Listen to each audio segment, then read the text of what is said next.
Hey everybody, it's Jason Blaha here, and today I want to chat with you guys a little bit about why the box squat is the best way to learn how to squat and why everyone should box squat, but I also want to point out I still don't prescribe the box squat in cookie cutter programs. And that might sound like a contradiction because people say, well, if you think that it's the best way for people to squat and it's the easiest way to learn how to squat, why don't you prescribe it to novices?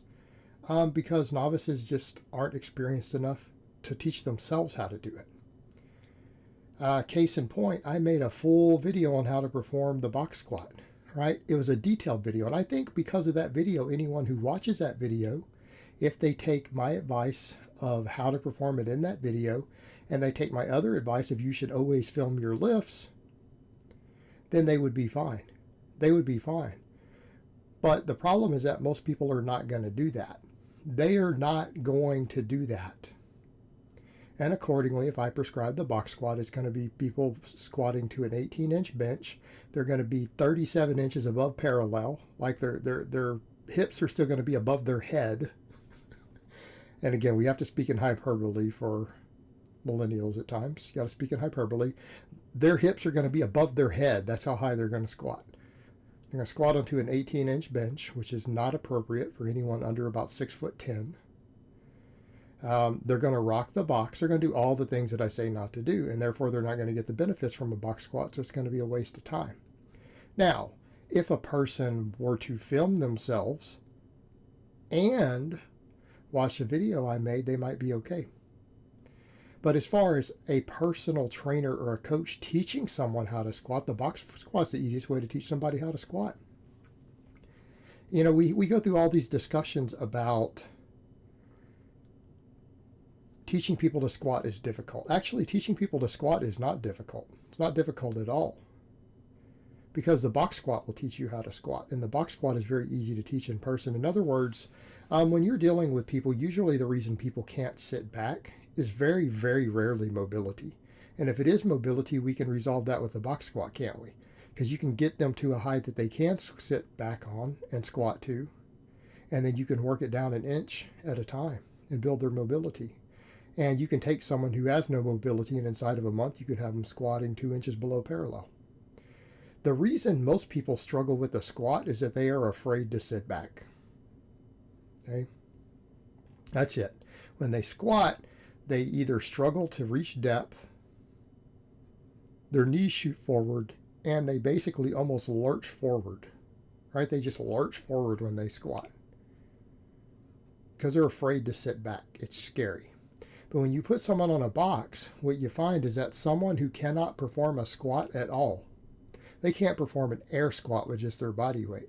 When you put them on a 12-inch box with a little bit of padding on it, and you teach them to sit back, magically, all of a sudden, someone who's completely sedentary, completely out of shape, can magically perform a squat. Why? Everybody has the ability to squat almost. If you have the ability to sit down on a toilet, okay, if you can sit down on a toilet, you can squat. Now, if you lack the mobility and strength to sit down on a toilet to use the restroom, then you can't squat. Okay, you're going to need some work. But anybody who is capable of using the toilet unassisted can perform a squat. They're used to having something under them to sit back on. Because that's exactly what you do. You squat onto the toilet. When you give people a box, this goes away. Okay? And it's easy to teach people to sit back. They lose their fear of sitting back. So all of a sudden, they magically have the mobility to usually get to parallel, or at least very, very close. They magically have the ability, all of a sudden, people who couldn't do it ever. Not only that, they also learn to sit back because people lose their fear of sitting back when there's a physical object to stop them from falling over. And once they learn to sit back, you can magically teach somebody proper squat mechanics in a single training session. A single training session, right? Every personal trainer out there, you should think about that. Learn to use the squat, the box squat for that. Because here's the thing, the box squat will build your back squat. Okay? I take clients all the time who I take the back squat away from them. And we do nothing but box squat for months. And the first time they do a back squat, they hit a lifetime PR. Okay? What do I mean? I have guys who their best squat in their life is like 290, 285. Best squat they've ever hit in their entire life, and maybe they've done 275 for reps. I put them on a box squat for several months and then have them come test their squat, and magically, out of nowhere, without performing a single squat in several months, not one back squat without a box, they magically perform a 325 squat, 330 squat. Okay. A lot of my clients, that's what we do. I take them over to the conjugate system, and they do all their practice work with the squat. I had a guy right now who had around a 405 squat when he came to me.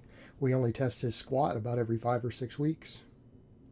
We box squat for all his volume. We test half his maxes on a box. Guy just hit a 445 squat.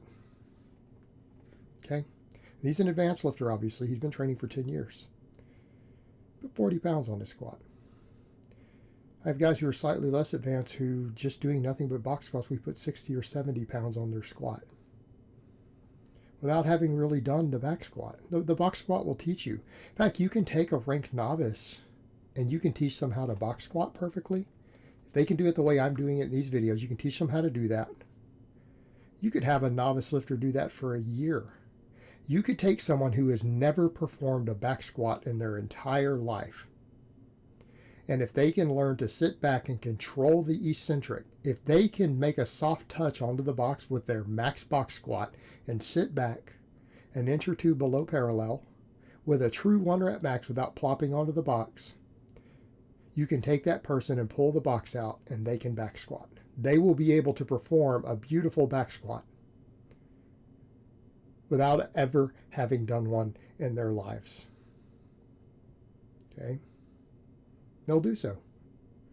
And all the people who argue that it's not possible have clearly never coached, they've never trained the box squat, they've never done it correctly. Because if they have, they would know that you can pretty consistently do that.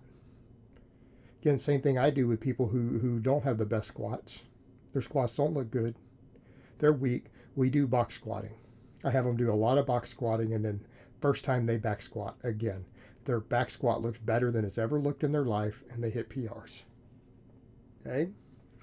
It's just not necessary to do it to learn how to do it. The box squat will teach you. If you learn to box squat correctly, it will transfer. Okay? If you do it incorrectly, it won't. But we get a lot of benefits out of the box squat. Number one, it teaches you to use the posterior chain and hips and everything more when you squat. It teaches you how to use them. It helps develop them better.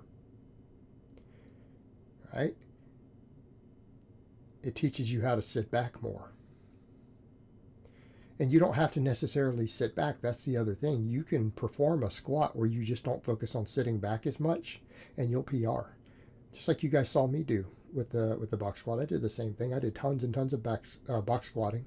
Didn't do a back squat for a long time and hit a 40-pound PR. As soon as I did one again, the very first time I did a back squat in like 10 or 12 months, hit a PR.